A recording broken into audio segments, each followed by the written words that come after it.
La culture, ce qui reste lorsque l'on a tout perdu, dit-on. Et l'Afrique, berceau de l'humanité, se bat pour préserver la sienne, surtout qu'elle a sa spécificité.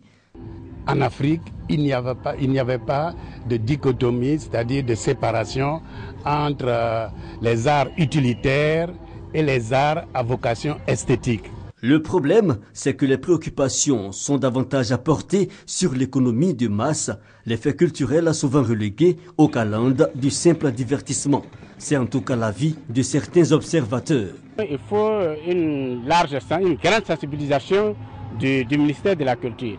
Parce que quelquefois, au niveau de la population, les gens ne voient pas l'opportunité, l'importance même de préserver la culture. Sensibiliser à quelle fin? C'est que la culture peut être porteuse de croissance et cela commence par les collectivités. À Bondoukou, la 6e édition du Festival du Zanzan s'est voulu axer sur la préservation du patrimoine culturel, facteur de développement durable. Ici, dans nos coutumes, périodiquement, les cérémonies se font pour actualiser, sinon pour mettre en exergue les coutumes, les arts et cultures. Cette culture, il faut la montrer, il faut la promouvoir, il faut la préserver.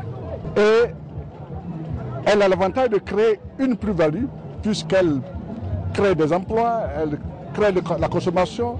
Identifier les sites. Une action de tous les instants reste à donner les instruments pour la pérennisation des réalités culturelles. On ne peut plus soutenir la culture seulement par des mots, mais par des actions concrètes.